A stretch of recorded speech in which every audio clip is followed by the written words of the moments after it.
Welcome back to This Week in Video Games, and Zuri is back for the weekend in Destiny 2, and he comes bringing gifts or exotics and legendaries in exchange for legendary shards. You can pick up exotics you don't have, including weapons and armour. Well, if you're new around here, don't forget to hit that subscribe button down below for all the latest Destiny 2 content, and turn on notifications by hitting that bell. Well, let's check out and see where Xur is on the 4th of February 2022.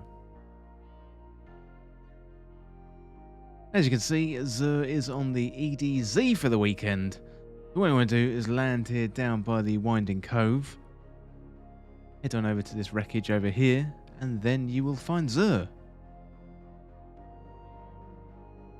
Let's check out and see what Xur's got for us this week.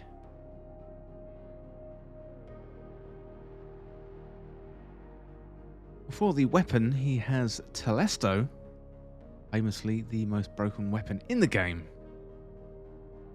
For the hunters, we've got the Aeon Swift. That one is a 65 roll. Look at the resilience and the intellect stat on that. That is very, very good. Both 21 each. Definitely worth picking up for the hunters if you haven't got it. We've got more Aeon armor. So we've got the Aeon Safe. Not quite so good stats here for the Titan. 63 overall. You've got plus 16, plus 14. That is mobility and recovery. And then we've got the Phoenix Protocol for the Warlock, and look at the intellect stat on that, plus 22. We had a very, very good Phoenix Protocol a couple of weeks ago, but this one is very, very good as well. We could check out this exotic engram, pick it up to get a World exotic piece of armor or a weapon you haven't got yet. So if you're missing something from this list, pick it up and see what you get. And of course, you can get the Arbalest. This is one of the best weapons in this loot pool. Though Monte Carlo is nothing to be sneezed at as well. We've also got the Two-Tailed Fox, a fantastic rocket launcher. And Trinity Ghoul there is one of the best bows in the game, though you do need the Forsaken expansion to get hold of that. Definitely get hold of Arbalest if you haven't got it yet. It's going to be really useful for Grandmaster Nightfalls, well, all level Nightfalls really, next season. So that's going to be really, really good. So if you haven't got it, try the exotic engram.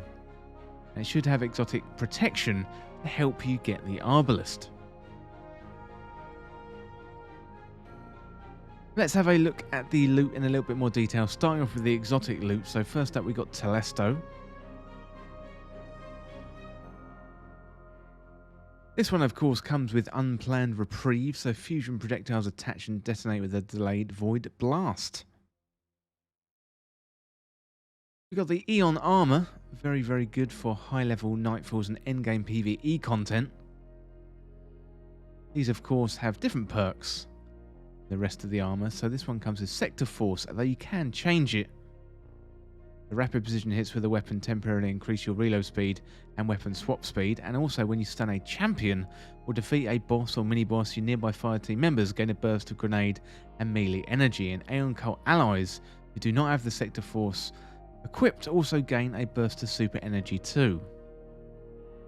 So you got the Sector Force, you got the Sector of Insight, and the Sector Vigor. So if you and your team go into the Grandmaster Nightfall or the endgame PvE content wearing the Aeon armor, you get these shared benefits between your teams. So if you haven't tried that before, definitely worth trying it out.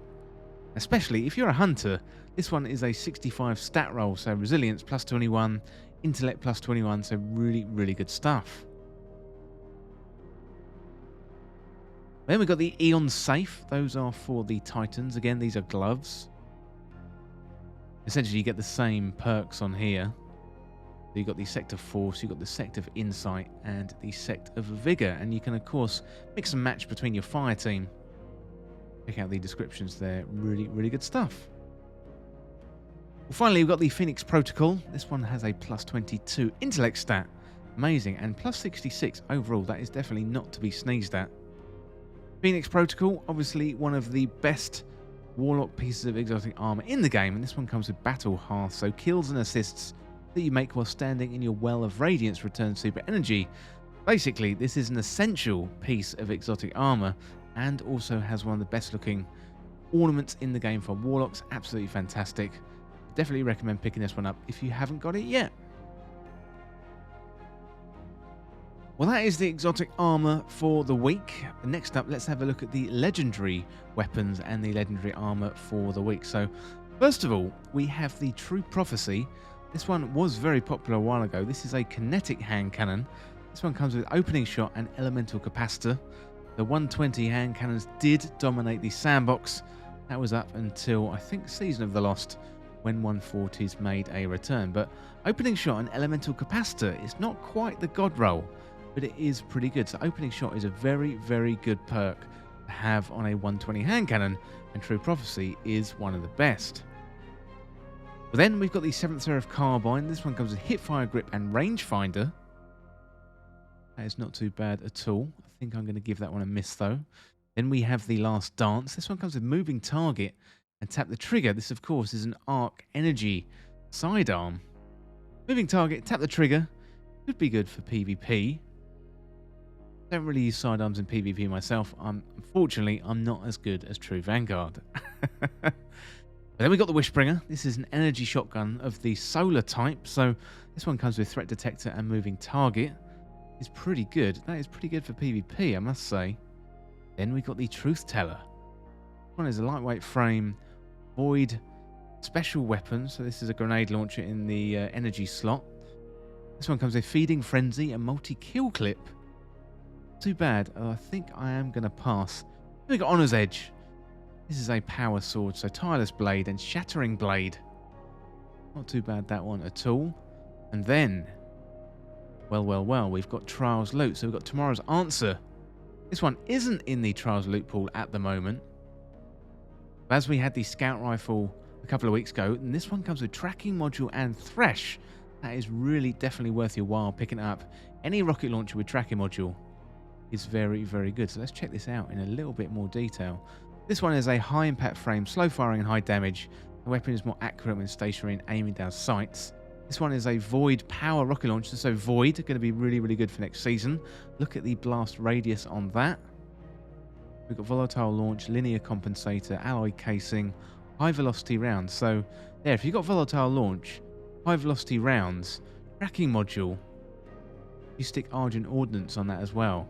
That is going to be a very, very tasty rocket launcher indeed. I definitely recommend picking this one up. And I'm going to do the same myself right now.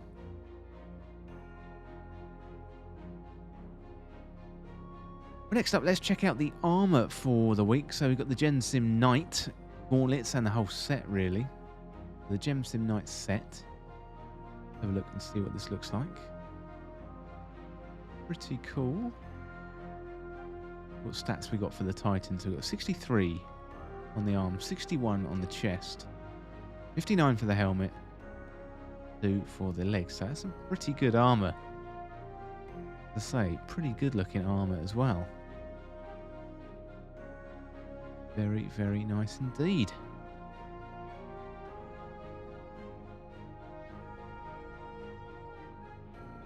Well, that is it from Where Is Xur on the 4th of February 2022.